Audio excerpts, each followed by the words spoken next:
Les amis, voici les clés d'un SUV pas comme les autres. Vous avez peut-être deviné la marque et peut-être le modèle. Et bien, figurez-vous qu'on est sur un SUV 7 places, l'un des rares, voire le seul dans la catégorie à proposer 7 places et surtout une motorisation hybride. Et oui, 455 chevaux avec des performances vraiment de Golf GTI pour vous dire. Allez, c'est parti.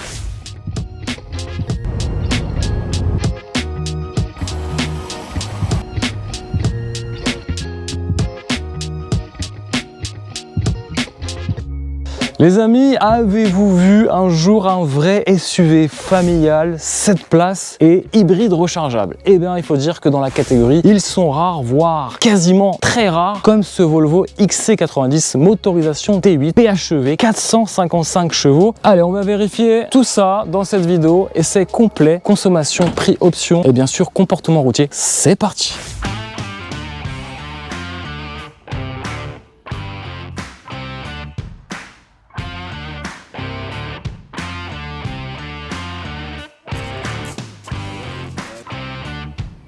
Ici, vous avez un petit coffre, ok, un 272 litres de volume de chargement ici à l'arrière. Pourquoi? Tout simplement parce qu'on est en configuration 7 places et ça prend bien sûr de la place dans le coffre. On est sur un volume de coffre d'une contenance d'une petite citadine quelque part, mais vous avez cette place. Vous avez aussi quelques rangements à l'intérieur. On va le faire, hein. Je vous fais vraiment la démonstration pour vous montrer, démontrer que ce SUV est vraiment familial. Alors bien sûr, il faut enlever le petit filet de protection qu'on pourra mettre lorsqu'on est en configuration 5 places. Vous avez quand même des petits rangements sous le plancher. Alors certes, c'est pas énorme, vous avez ce niveau-là et aussi ce petit rangement, voilà. Vous avez aussi des petits rangements sur le côté. Vous pouvez aussi abaisser le seuil de chargement grâce aux suspensions pneumatiques. Vous avez aussi une petite prise 12 volts 120 watts, voilà. Vous avez des petites accroches ici qui permettront de supporter 5 kg. Et puis il faut dire que ce SUV, malgré le fait qu'il soit hybride, propose du coup, vous l'avez compris, 7 places. Mais il faut savoir que par rapport aux versions thermiques, il a seulement 40 litres de volume de moins par rapport aux versions essence ou diesel. C'est plutôt un bon point. Un autre bon point pour ce Volvo, c'est que par rapport à ses concurrents, il n'y a plus de concurrents. Autant vous dire que sur les versions thermiques, on avait du BMW X5, de l'Audi Q7 qui proposait 7 places. Or, ces versions en hybride ne proposent seulement que 5 places, contrairement à son concurrent suédois. Voilà. Alors on continue un petit peu la démonstration de force de ce SUV et je vais vous démontrer ou pas si un adulte est capable de rentrer sur la deuxième rangée, hein, fameuse rangée où normalement certains constructeurs trichent un petit peu, ils mettent un petit strapontin. Alors, on va faire la démonstration. Écoutez, déjà ici, vous pouvez le voir, on a quand même de la place. Je vais même faire la démonstration déjà sur cette première rangée. Alors, on a des sièges qui sont déjà très confortables, hein. Il y a du beige, c'est du cuir, du vrai cuir. Et regardez, les 3 sièges sont à réglage indépendant puisqu'on a des banquettes ou plutôt des sièges coulissant sur 12 cm, ce qui permettra de moduler l'espace à bord et de moduler aussi le volume de coffre. Ça, c'est plutôt une bonne chose. Autre bonne chose aussi, il y a plein de petits détails pour la famille. Là, ici, vous avez un plancher qui est presque plat. Là, ici, vous avez quand même un tunnel de transmission, mais il n'est pas aussi proéminent que chez ses concurrents. À l'arrière, vous avez quand même toute la technologie. Vous pouvez bien sûr brancher vos téléphones portables avec 2 prises USB-C. C'est ici. Vous avez un panneau de commande qui permettra d'une de chauffer vos sièges et tactilement de régler le niveau de ventilation. Ça, c'est très pratique. Vous avez aussi des petits filets de rangement. Et puis, admirez quand même la qualité, la finition. Oui, je vais bientôt aller aux places arrière, je sais. Regardez les finitions quand même, on est sur un véhicule premium. Regardez, on est sur des inserts de bois de frêne, c'est très bien fait. On est sur de l'aluminium brossé, on a du cuir, on a aussi des accoudoirs molletonnés. Franchement, en termes de confort, on va pas se plaindre. À l'arrière, c'est le grand luxe. Et en plus de ça, on a les petits rideaux ici par soleil qui permettront de vous mettre à l'abri. En plus, regardez, toit ouvrant, panoramique et ce ciel de toit en alcantara, s'il vous plaît, ça c'est la grande classe. On est sur des poignées, mais c'est pas n'importe quel poignet. Regardez, je sais pas si vous voyez ce petit détail, mais on a même les petites surpiqûres avec un côté confort des poignets. Bref, c'est le grand luxe à bord et j'oubliais même de vous parler de cet accoudoir, mais on peut aussi rouler confortablement installé à l'arrière. Regardez, on est quand même plutôt pas mal. J'appuie sur ce petit bitonio et hop, on pourra mettre ces petites boissons chaudes ou froides bien calées à l'arrière. J'ai oublié aussi effectivement, mais regardez, est-ce que vous avez déjà vu ça dans un SUV? Alors désolé, hein, ça prend du temps, mais je voulais vraiment vous montrer quelque chose. Alors déjà d'une, le siège ici est modulable. Bien sûr, vous pouvez l'avancer. Regardez ce qu'ils ont fait chez Volvo. Ils sont forts, hein. Pour la famille, ils sont forts. Regardez ici, vous avez une petite manette qui va déclencher quelque chose. Regardez. Hop. Oula, qu'est-ce qui se passe? J'ai fait un truc bizarre. Non, regardez, c'est juste un réhausseur.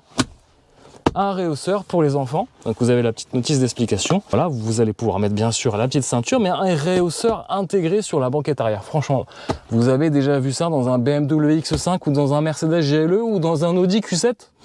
Je ne pense pas. Allez, cette fois-ci, on passe à l'arrière. Bon, je vais vous montrer comment accéder aux places à l'arrière. Tout simplement, vous avez une petite manette ici qui va permettre de rabattre ce siège et comme c'est coulissant, vous avez compris, hop, on peut avancer et faciliter l'accès.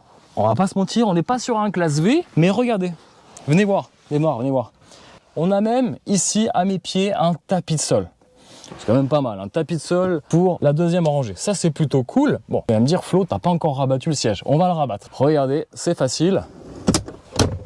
Bon, là, je dois vous avouer, j'ai de la place au genou. Alors attention, hein, c'est relativement acceptable. Je pourrais rester comme ça des centaines de kilomètres. Alors peut-être pas forcément sur des milliers de kilomètres. Alors c'est vrai qu'à l'arrière, bon, on n'a pas vraiment d'accoudoir. On a ici un espace de rangement. À ma droite, j'ai un petit accoudoir avec un autre espace de rangement. C'est plutôt mignon. Je peux même mettre une petite boisson chaude ou froide ici. J'ai un petit crochet. Je pense que ça, c'est quand vous avez une configuration 5 places. Vous avez même la ventilation avec le réglage ici du niveau de l'Alcantara. Parleur ici intégré. Vous avez deux petites lumières pour les deux passagers à l'arrière, ça c'est aussi pas mal. Alors les amis, dites-moi quel SUV dans la catégorie propose cette place avec un moteur hybride? Dites-moi un petit peu. Bref, vous avez compris, le Volvo est le seul dans la catégorie à proposer ce genre de configuration pour les familles. Autre petit détail, regardez ici cette pièce, à quoi ça sert? Ben, c'est la ventilation là. Autant vous dire que les passagers à l'arrière ne seront pas délaissés. Allez, cette fois-ci c'est bon. J'espère que la petite démonstration vous a plu à bord de ce Volvo XC90. Cette place,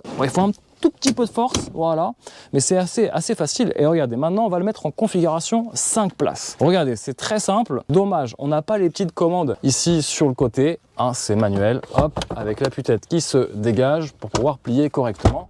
Et vous allez voir qu'on a un plancher plat. Il n'est pas presque plat, il est plat. Dans cette configuration, vous allez avoir 640 litres de volume de chargement en version 5 places. Ça veut dire que vous allez pouvoir transformer presque ce Volvo XC90 en SUV aménagé si vous avez l'âme d'un aventurier.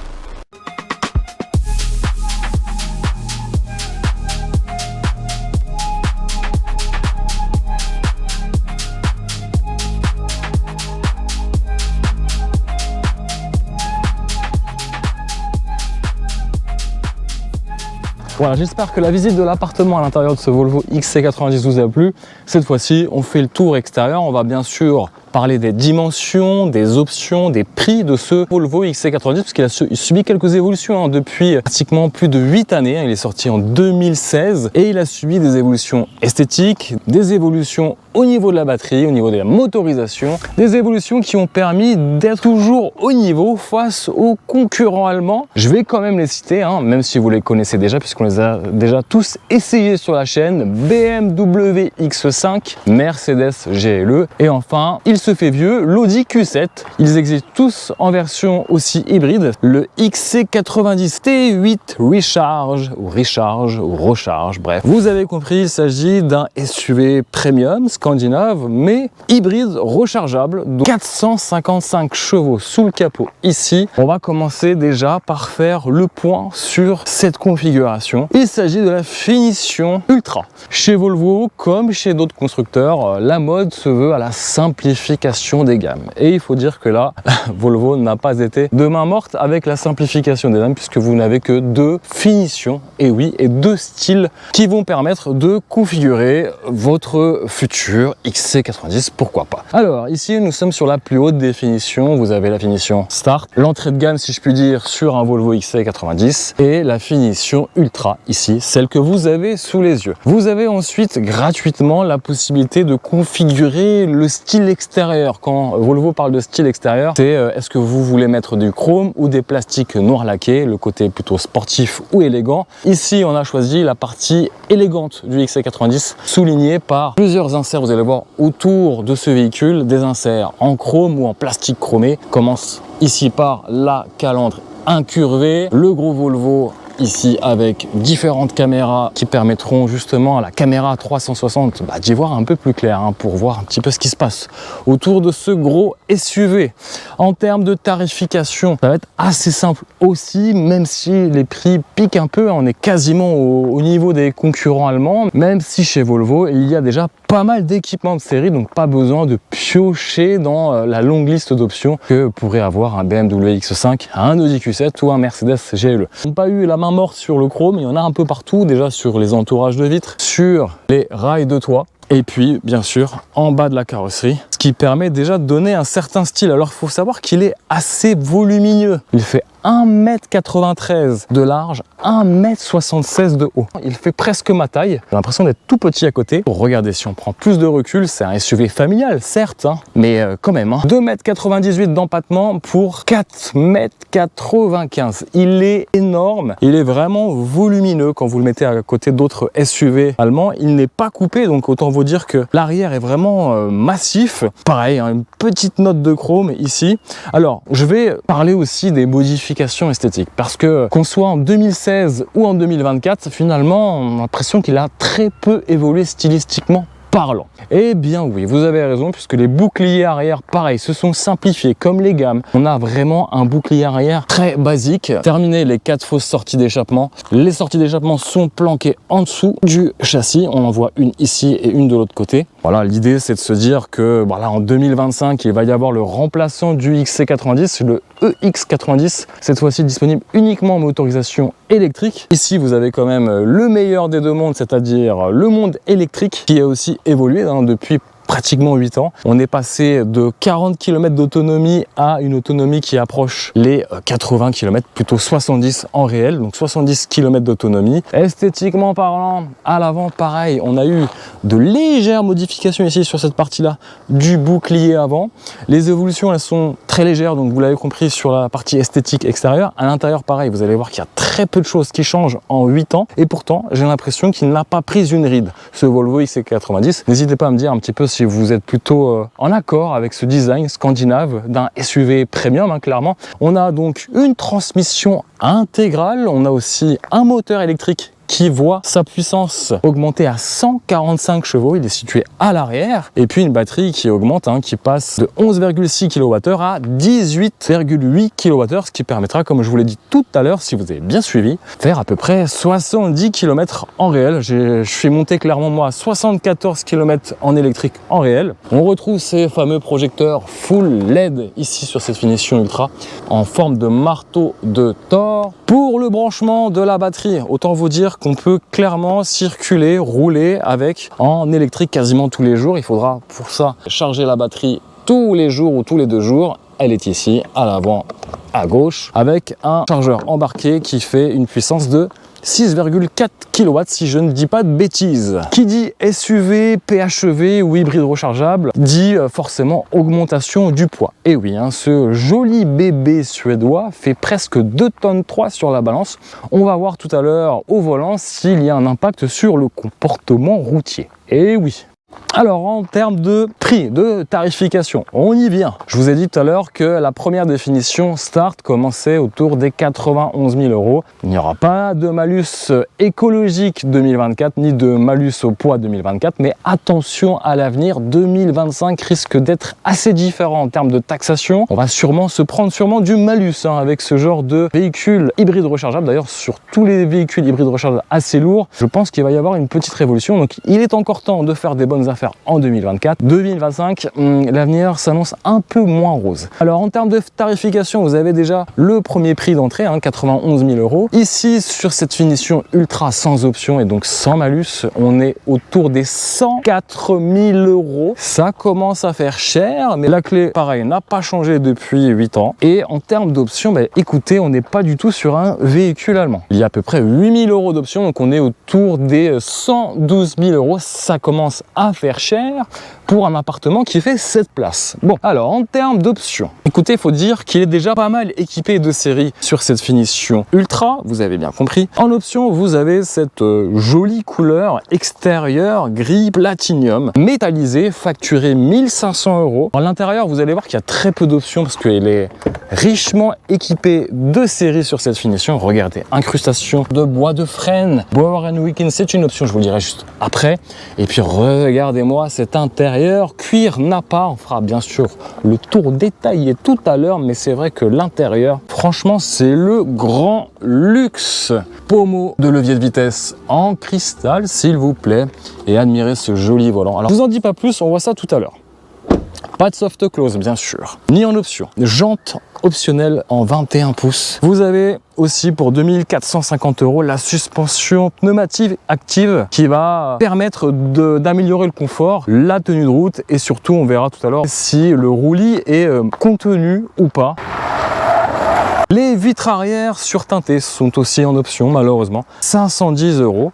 On continue sur l'intérieur et quelques options comme cet équipement que je vous recommande fortement, la Sono Bower & Wilkins à 19 haut-parleurs avec une puissance de 1410 watts. Il y a des haut-parleurs partout, même sur les 2 places à l'arrière. Ils ont le droit aussi à leur petit lot d'haut-parleurs. Ça vaut, accrochez-vous bien, 2910 €. Vous pouvez aussi, pour donner un peu plus de style à ce SUV, un côté un peu baroudeur avec ces fameux marchepieds. Vous pouvez lui ajouter en option, bien sûr, ils ne sont pas présents sur ce modèle, mais personnellement, j'ai pu voir des modèles configurés comme ceci, et franchement, les marchepieds, c'est pas mal. Attention, la facture, ça leur dit encore un peu plus, 2080 €. Voilà, j'en ai terminé avec les options. Vous avez vu qu'il y avait très peu d'options comparé à une Mercedes ou une BMW ou une Audi, surtout Audi. Je vous propose c'est de voir un petit peu ce qui se cache sous le capot. Allez, on y va. Allez, on ouvre le capot moteur. Oui, oui, oui, j'ai les clés. Ne t'inquiète pas. Hop. Alors, il n'y a pas de pédalier en aluminium, vous avez vu. La petite prise ODB ici. Claquage de porte de qualité, s'il vous plaît. Alors, un long capot où vous allez voir que la détente est assez particulière. Regardez. Alors faites attention parce que ça peut vite percuter le plafond de votre souterrain si vous êtes dans un parking. Bon, regardez-moi, il y a de la place. Il y a de la place pour mettre un moteur V8 ou V12, hein, tellement il y a de la place sous ce capot moteur. D'ailleurs, attention, je sais que beaucoup font l'erreur, ça soit sur une Mercedes ou même ici sur Volvo. T8, ça veut pas dire V8, hein, attention. Et justement, j'y viens tout de suite. Nous avons déjà une isolation, ça c'est déjà bien. Et surtout, 2 vérins, c'est déjà bien aussi. Alors attendez, je vais juste enlever le morceau de feuille, je déteste voir ça. Voilà. Je rends à la nature ce qu'elle nous a donné. Sous ce cache plastique moussé, s'il vous plaît, nous avons un moteur 4 cylindres 2 litres qui fait 310 chevaux à lui tout seul, associé à la micro-hybridation avec un moteur électrique de 145 chevaux. Et ce moteur, vous allez pouvoir avoir une puissance cumulée de 455 chevaux et 700 Nm de couple, 709 Nm de couple. C'est vraiment pas mal, de quoi tirer un poids conséquent de 2297 kg. Voilà, on notera quand même un énorme jonc en caoutchouc qui permet de rendre étanche tout cela. Forcément, il y a l'électricité dans l'air. Alors là, je peine, hein. Je sais pas si vous me voyez, je peine à attraper le bout du capot. Allez, c'est parti, attention les oreilles. Allez, ce que je vous propose, c'est de passer tout simplement à l'intérieur. On fait rapidement la visite aux 2 places à l'avant et puis on va prendre le volant. Allez, c'est parti.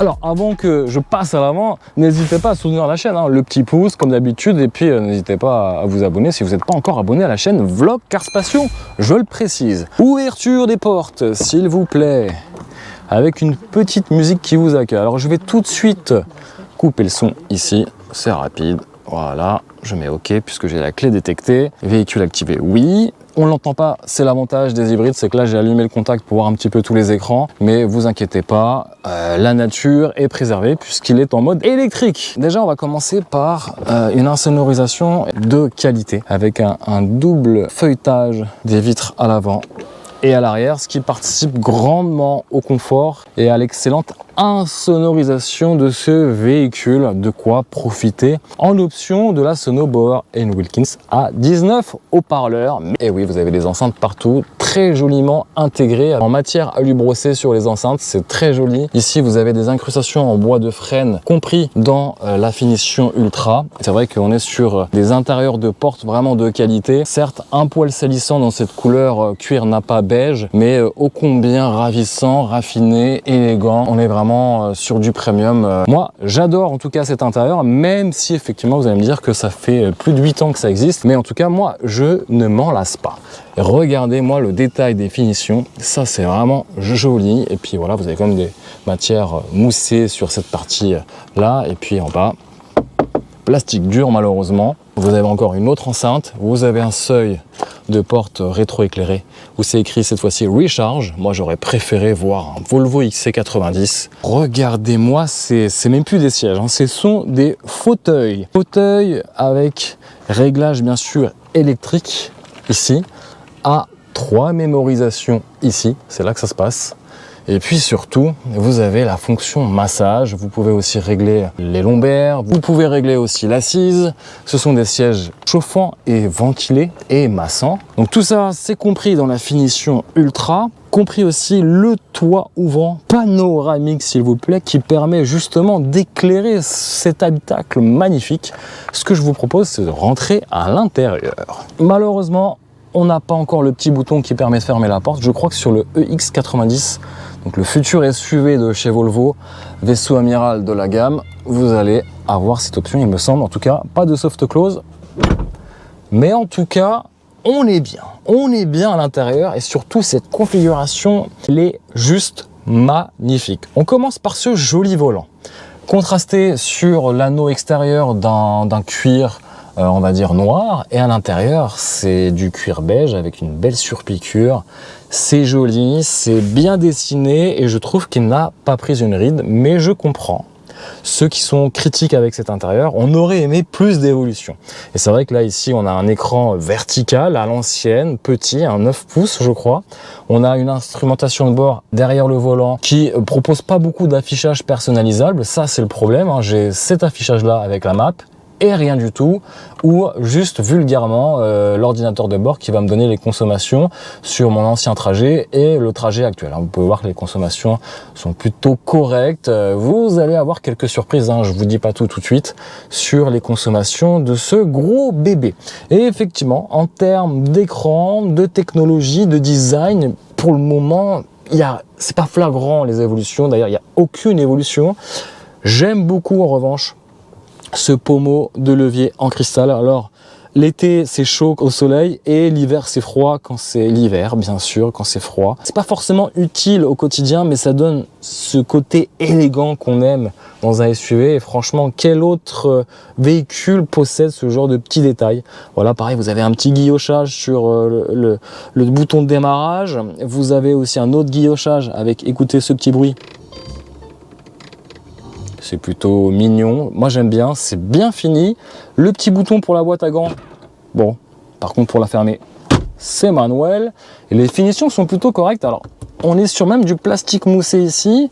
Là, on a un jonc en alu brossé, on a de l'essence de bois, toujours du frêne, du cuir sur le tableau de bord. Là, c'est moussé. Là, on a aussi l'intégration d'un haut-parleur Bauer & Wilkins. L'affichage tête haute aussi, pareil, de série sur cette finition. Le petit porte-ticket, vous savez, là, je vous ai toujours posé des questions dès que j'essayais une Volvo, à quoi ça servait ça? Eh ben, c'est tout simplement pour mettre son petit ticket. Voilà, ça, c'est pratique. Ça évite que ça traîne sur le tableau de bord ou ça s'envole. Regardez-moi ça. Ciel de toit, s'il vous plaît, en Alcantara ou en Neubuck, plutôt. Et ça, c'est vraiment très quali. Ultra salissant si vous avez les mains sales et on ne devrait même presque pas toucher, mais au toucher, qu'est-ce que c'est doux, qu'est-ce que ça fait plaisir. Puis admirez-moi ces appuis-têtes spécifiques d'une Volvo. Je pourrais passer des heures à contempler les différents détails et c'est rare dans la catégorie. Mais je trouve que la Volvo, c'est très très élégant. Le petit drapeau suédois bien sûr, bon, un petit cheveu de madame, je le précise. Et puis ces sièges sont plutôt confortables, hein. Moi j'aime bien, il y a vraiment une envie de rouler à bord. Alors en tranquillité bien sûr, on est sur un hybride. Des petits détails, regardez sur cette petite poignée, pareil à l'arrière comme à l'avant, avec des surpiqûres, c'est super agréable, j'adore. On a aussi pareil, pare-soleil traité avec la même qualité. On a bien sûr, je ne sais pas si j'ai du cuir ou du simili-cuir, mais en tout cas au toucher c'est super agréable avec la surpiqûre qui va bien avec. Franchement, et puis cet éclairage qui est vraiment, qui diffuse de la plus belle des manières, quelque part très doux. Je vous montrerai aussi l'éclairage d'ambiance de nuit, pas bling bling loin de là, mais je trouve qu'il met vraiment en valeur cet intérieur avec des petites lumières jaunes, du côté chaleureux avec ce cuir, ce bois, c'est voilà, ambiance scandinave comme on les aime et ça j'adore. Le bouton de réglage, bon bah c'est du plastique noir laqué, on aurait peut-être aimé un autre traitement sur les plastiques, là c'est moussé, c'est agréable, petite surpiqûre, ça sert à rien mais on est proche du luxe, c'est pas du luxe, on n'est pas sur une Bentley mais regardez ici, petite feutrine sur ce rangement, c'est délicat, c'est attentionné. Là, on a bien sûr l'ouverture du haillon électrique à l'arrière, bah bien sûr. Et ici, c'est pour déverrouiller la trappe à essence parce que sur une hybride, il y a toujours des normes de sécurité. J'aime beaucoup. C'est pas tactile, c'est des boutons physiques, ça c'est bien aussi. On a des petits rangements aussi, regardez. Qu'est-ce que c'est beau. Alors là, c'est un petit peu le bordel, mais regardez-moi ça. Alors, rien d'exceptionnel, mais c'est vrai que là, vous avez un petit chargeur induction que vous pouvez désactiver ici. Là, pareil, vous avez un autre rangement avec des petits jetons de caddie si vous voulez. La petite prise 12 volts. Là, regardez le traitement hein, des matériaux. Pareil, c'est joli. On a du bois, on a du chrome ou du plastique chromé, mais ça rend l'aspect très qualitatif. Le petit accoudoir avec une découpe particulière, moi j'aime bien aussi. Alors à l'intérieur vous avez deux prises USB-C, une principale qui permettra de connecter votre téléphone Android Auto, Apple CarPlay, bref il y a tout. On a vraiment envie de voyager à bord de ce XC90, je l'avais déjà essayé en version diesel, mais là en version PHEV, monte d'un cran en termes d'agrément de conduite et de confort. Allez, je fais un petit peu le tour sur l'infodivertissement, là pour moi il n'y a pas forcément d'intérêt, je trouve qu'on a même réduit en termes d'ergonomie. J'aimais bien l'ergonomie, vous avez juste à slider et vous passiez d'un écran à un autre. Là, c'est un peu plus compliqué. Alors, c'est vrai que au premier abord, la page d'accueil est assez simplifiée. Vous avez la map d'un côté, vous pouvez connecter votre téléphone, là je suis sur Apple CarPlay. Vous avez la statut du véhicule, mais vous n'avez pas les consommations. En tout cas, j'ai pas trouvé où trouver les consommations, l'autonomie, etc. Je suis obligé de passer par ce bouton-là pour aller sur cet écran et vérifier mes consommations.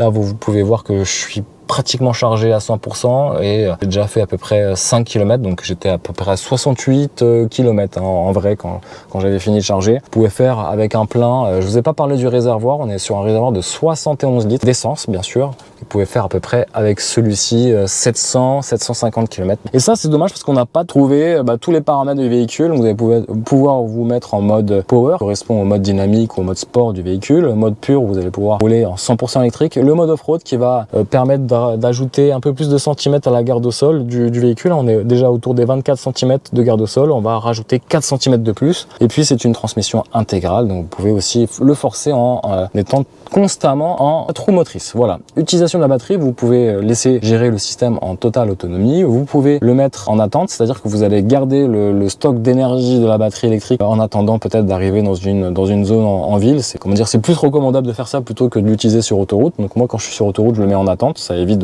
que la batterie se décharge très vite. Vous pouvez aussi charger la batterie hein, si vous êtes à zéro. Le moteur thermique fera office de générateur. Vous avez différentes aides à conduite, pilote assist, speed limiter. Vous avez pas mal d'options. Vous avez l'option suspension pneumatique, vous pouvez l'activer ou la désactiver. Vous avez quelques réglages, mais c'est pas aussi profond, par exemple, qu'une Mercedes. Voilà, vous avez la sonorité que vous pouvez gérer, sale, saine, voilà, comme d'habitude. Mais c'est vrai que l'écran commence à devenir petit. Alors, je suis pas fan des écrans, mais c'est vrai que là, on est quand même sur un gros SUV haut de gamme. Et la tendance veut que ça soit presque de full écran tableau de bord. Bref.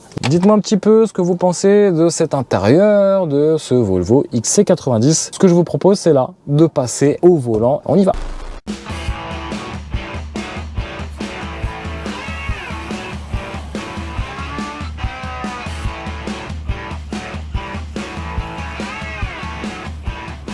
Allez, c'est parti, au volant et en silence. Et ça, c'est plutôt aussi la grande qualité hein, de cette motorisation hybride.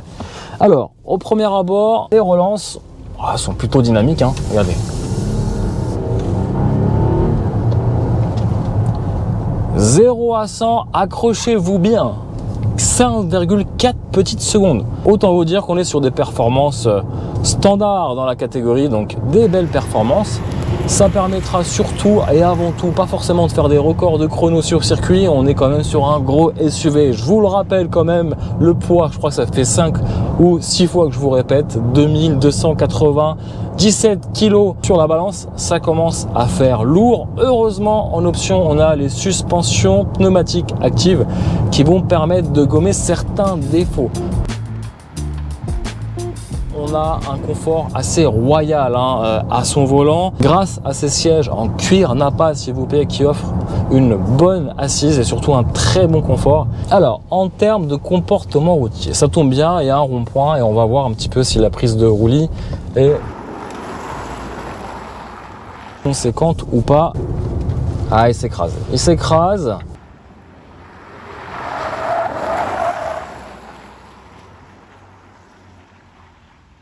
Mais grâce aux suspensions pneumatiques, franchement, elles font un très bon travail qui permettent finalement de trouver un certain plaisir. Mais le Volvo XC90 en version hybride, en motorisation hybride, ne s'approcie pas forcément à vitesse élevée ou en conduite dynamique, loin de là. On va plutôt privilégier le mode hybride, là où il excelle. Et là, on va se mettre en mode cool, en mode père de famille ou mère de famille. On va prendre le temps de profiter du voyage, des paysages, en douceur. Pas de violence à l'intérieur d'un XC90, pas de violence à l'intérieur d'une Volvo, clairement. On est autour des 5,4 secondes en accélération et surtout une VMAX bridée à 180 km/h parce que l'axe stratégique de Volvo, c'est d'avoir 0 mort à bord de ces véhicules. Autant vous dire qu'on a toute une panoplie d'aides à la conduite, aussi bien passive qu'active. On a même une préparation au système d'un éthylotest au démarrage, donc demain, il sera peut-être possible aussi de souffler dans le ballon avant de prendre le volant. C'est plutôt aussi rassurant pour les passagers. Donc une vision des choses de la part du constructeur scandinave très sécuritaire, et c'est vrai que à 7 à bord, on va pas forcément augmenter le rythme, on va rester tranquille au volant et apprécier le confort, l'insonorisation apportée par ce Volvo XC90.